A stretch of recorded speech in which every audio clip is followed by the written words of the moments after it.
It's hot like a yellow banana bell pepper. That's the new S5 from Audi.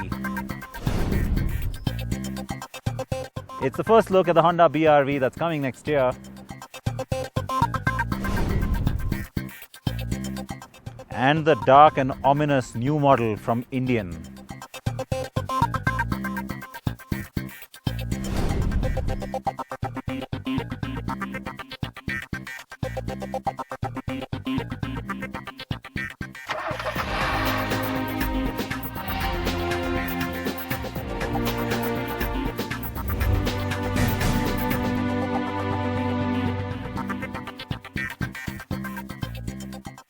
Last week it was a glimpse of rural Pennsylvania, and today I come to you from the wonderful Rockies in Colorado.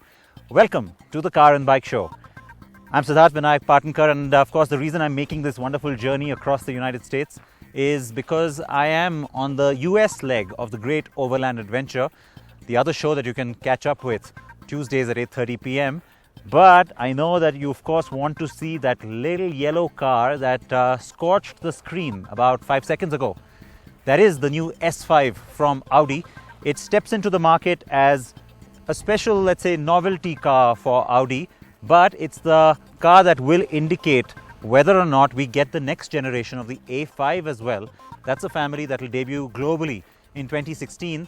So to start things off, Audi decided that the S5, with its brutal power and a reasonably attractive price tag, deserves to come to India.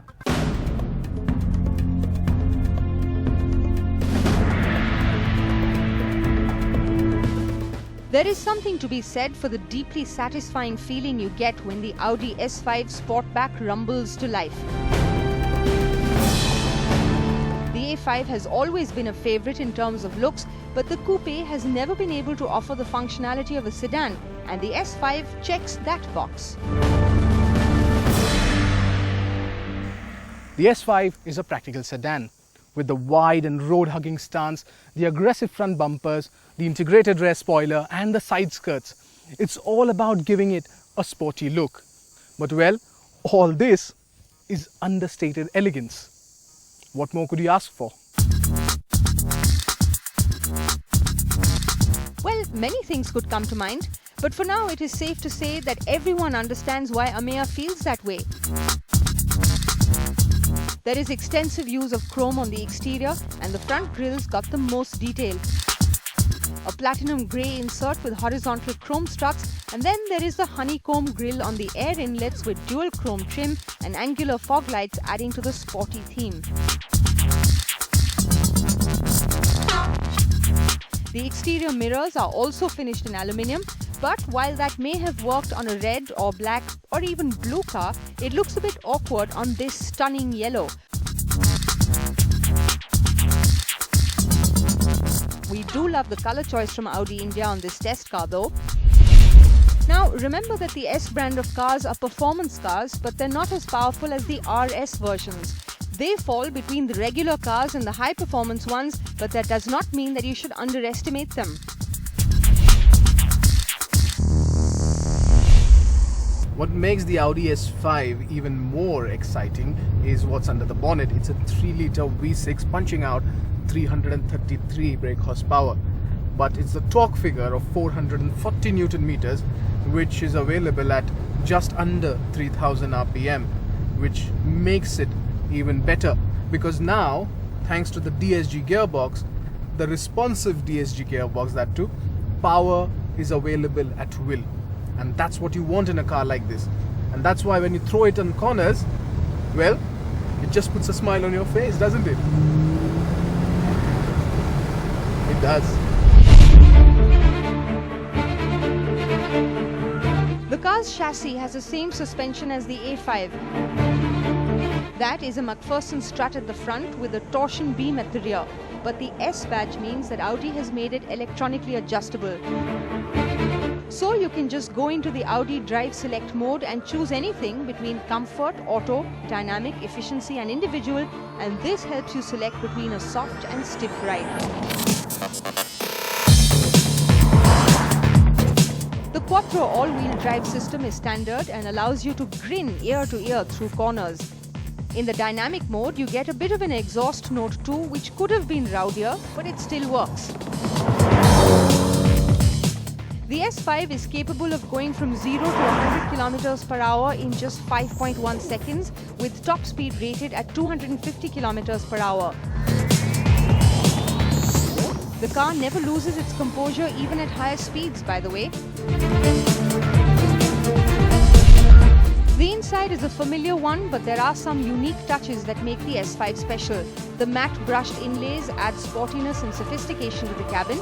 Of course, the steering wheel has to be flat-bottomed, and it also houses controls for the music system, Bluetooth, and of course paddle shifters. The seats are draped in Alcantara upholstery, and customers have an option of going for the S Sport seats in the front that have S5 embossing. The car has a Bang & Olufsen sound system and Navigation Plus with a 17.78 cm color monitor. Other features include the parking system with a rear view camera. The S5 has 8 airbags. With a price tag of 62,92,000 rupees ex-showroom Delhi, the S5 is in a league of its own. It is the car to buy if you want a beast and a beauty then. And the price tag puts it marginally higher than the premium full-size sedans in that space anyway. It's a car that you can take to work, then to the track, and then shopping with your family. And yeah, if you're buying one, just throw logic out of the window and get it in this yellow. It'll certainly drive away your blues.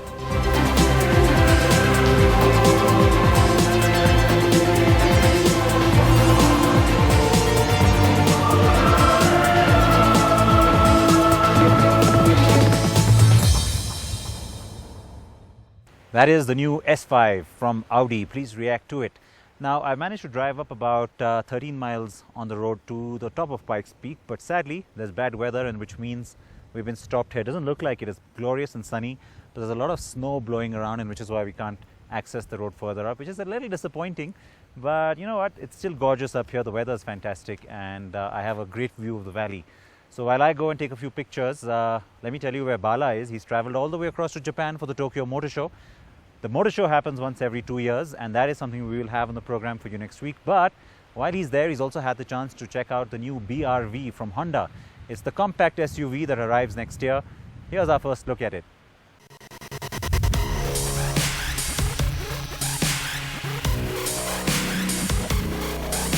As has become customary for Honda, we are back at the company's twin-ring Motegi circuit in Motegi, Japan to test the next model it will be bringing to India. Honda's big launch in 2016 will be this car, the BRV Compact SUV. The current rage for the Hyundai Creta might have died down a bit by then, and the BRV will look to make its own serious impression. The model we have tested in a very brief ride was not India spec, but it still gives us a good idea about what to expect on this car. Based on the same platform as the Amaze and Mobilio, which do look alike, the good news is that the compact SUV looks different. It doesn't look that compact after all, but instead looks long and tall. And so it's no surprise that the BRV boasts of a best-in-class wheelbase of 2,660mm. It also means a third row of seats, giving it a 7-seater status. The front is attractive with the new angular headlamps and an aggressive-looking bumper. The bumper has a scuff plate and chrome fog lamp housings. So here it is then, the Honda BRV, the much awaited compact SUV that is going to come to India sometime middle next year. It will be showcased at the Auto Expo, and this one that you see here, we're right now in Tokyo. We're just getting the prototype, the Indonesia spec model to drive, just to get a feel of what the BRV really offers. From a design point of view, it has a very tall stance, SUV kind of character all through, but from the side profile it reminds you a lot of the Mobilio in terms of the lines and the little chink here along the window line. But otherwise you've got roof rails, it sits nice and tall, and a nice long wheelbase that indicates there's lots and lots of space on the inside. The all-black cabin looks like typical Honda trim really, so don't be surprised if it reminds you a bit of the Jazz. but the prototype we drove did have a more upmarket feel. There isn't anything here that you wouldn't have seen before, and we don't expect the India spec model to be very different. Space inside the cabin is aplenty, with generous amount of headroom even in the third row, which is a good counter to that Duster, isn't it? So that third row seating is what the BRV is going to be boasting about for a while. So let's go inside and see what exactly space that Honda claims to be the best in terms of legroom and headroom actually is like on the inside. Must say it's much more roomier than what I expected. Decent amount of legroom, headroom is fairly sufficient, and you've got a nice window patch here, so it doesn't give you a sense of being cramped. And it's a nice third row to have, because that's going to be the biggest USP of the BRV. And you've got bottle holders, you've got a mobile phone holder, so lots of functional items as well here. So it isn't just meant for smaller children. I do expect that 2 adults can sit fairly comfortably here on the third row.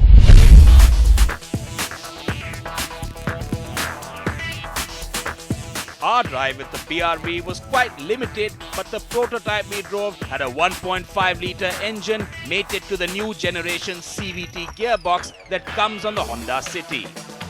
This CVT offers fairly smooth acceleration, ideal for city driving, and a decent petrol automatic is something this segment could use. But strangely for us, despite the slightly higher center of gravity, the driving impression felt less SUV-like and more MPV-like, especially with the long wheelbase. Honda will look to tweak the engines, especially the diesel, to offer a bit more SUV-like performance. So is the BRV worth waiting for? We definitely think it will stir the honeypot.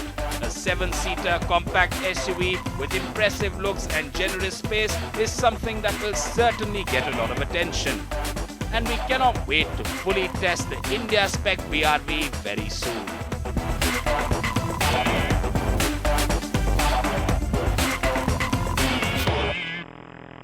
As the Honda BRV, now it could be a credible competitor to the Hyundai Creta. Please tell me how you like it. Let's take a short break here, but before we do that, a quick nugget of information on the great overland adventure. We have finished 21,000 kilometers on this journey around the world, but of course there's many more kilometers to go, and there's more coming up on CNB as well. Stay tuned.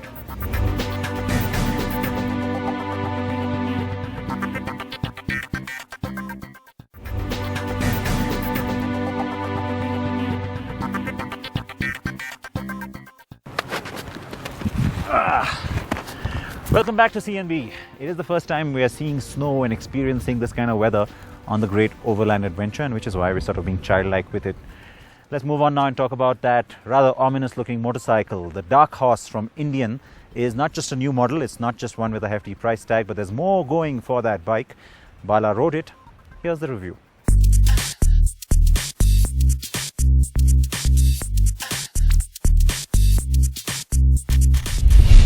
Indian Motorcycles designs its cruisers to be a bit intimidating, and each new motorcycle looks to outdo the other in flexing muscle.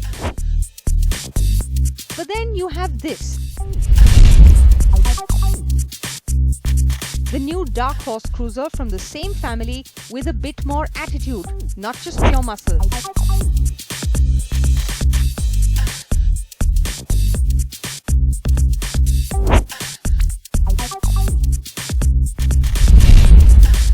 Now, full-blooded cruisers with little or less chrome is quite a rare sight these days, and that's why this Indian Dark Horse really stands out. You've got this nice matte black finish running across the fuel tank as well as across the headlamps, giving it a more classy look, little less bling to look at and also less intimidating.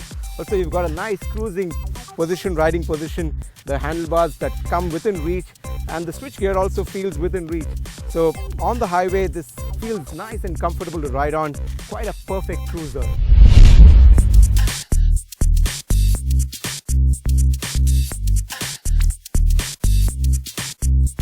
The instrument cluster with the analog speedometer and part digital meter is well located on top of the fuel tank. Chrome makes an appearance on the long exhaust, and there's a little bit on the fenders too. It mightn't look as intimidating as its sibling, but the Dark Horse is a 357 kilo heavy monster. The Indian Dark Horse comes alive with a strong thumping note as you turn on the ignition. The motorcycle eagerly leaps forward as you hit the highway, and it's capable of hitting 3-digit speeds in no time at all.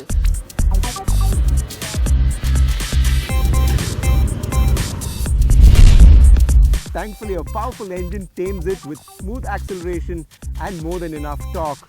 But at slower speeds in city traffic, like most heavy cruisers, the weight really comes through, and that's not where this beauty deserves to be. It's out on the open road that this beauty transforms into the beast.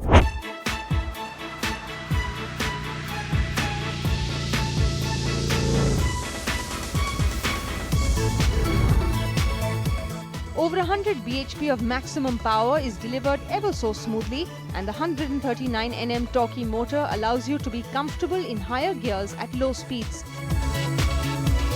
The 6-speed gearbox is smooth, and once you're out on the open highway, it involves very little shifting. The cruiser grips and brakes well, and the suspension manages to deal with patchy roads. The long wheelbase can make it a bit dicey to make sharp turns, but the Indian Dark Horse handles with confidence on wide turns.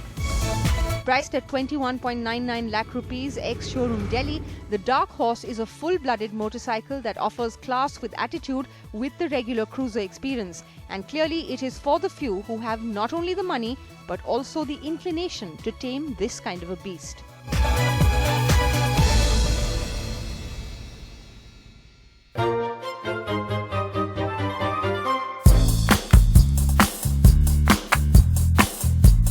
Now, buying a car, new or pre-owned, is not an easy decision to make.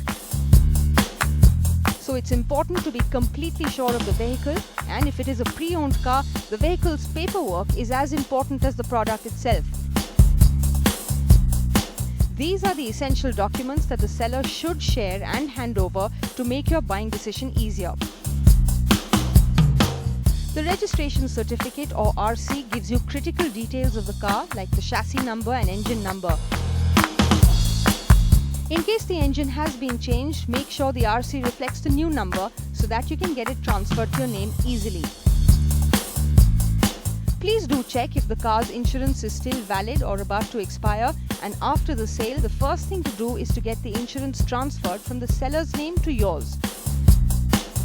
In case the seller had taken a loan on the car, do get a copy of the no objection certificate that the bank has issued. Try and avoid cars which have a pre-existing loan on it, as the documentation work can increase. Other important documents include road tax receipt, pollution under control certificate, car purchase invoice and service records. So take your time with the pre-owned vehicle and its papers to ensure that your car buying decision guarantees peace of mind.